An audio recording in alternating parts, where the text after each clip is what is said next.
5 kilo மாங்காவை பொடியாக cut பண்ணி உப்பு காரத்தூள் சேர்த்து ஒரு 3 நாள் நல்லா ஊற விட்டுறலாங்க.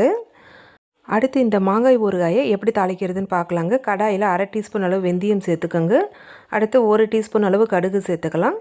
இப்போ இது ரெண்டும் நல்லா பொரியணுங்க. அடுப்பை மிதமான தீயில் வச்சுட்டு நல்லா பொரிய வச்சு எடுத்துக்குங்க. பாருங்கள், இந்த பக்குவத்துக்கு நல்லா பொரிஞ்சு வரணும். இது ஒரு பிளேட்டுக்கு மாற்றிக்கலாங்க. நல்லா ஆறின பிறகு நைஸாக அரைச்சி எடுத்துக்கோங்க. அடுத்தது கடாயில் 100 கிராம் அளவு நல்லெண்ணெய் சேர்த்துக்கலாம். அடுத்து 100 கிராம் அளவு ரீஃபண்ட் ஆயில் சேர்த்துக்கலாங்க.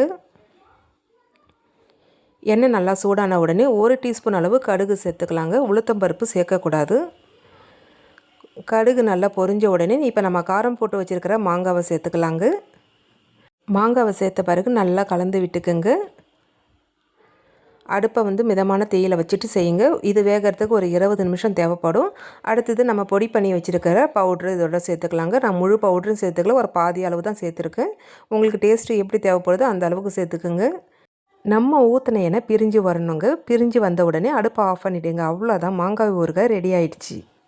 நம்மக்கிட்ட வீட்டு முறைப்படி மோர் மிளகாய், கொத்தரங்காய் வத்தல், கஞ்சி வத்தல், வெங்காய கிள்ளு வத்தல், முறுக்கு வத்தல், மாங்காய் ஊறுகாய், தாளிப்பு வடகம் எல்லாம் சேல்ஸ் பண்ணிகிட்ருக்கோங்க. வேணுன்றவங்க ஸ்க்ரீனில் தெரியிற நம்பருக்கு வாட்ஸ்அப் பண்ணுங்கள். பாய்.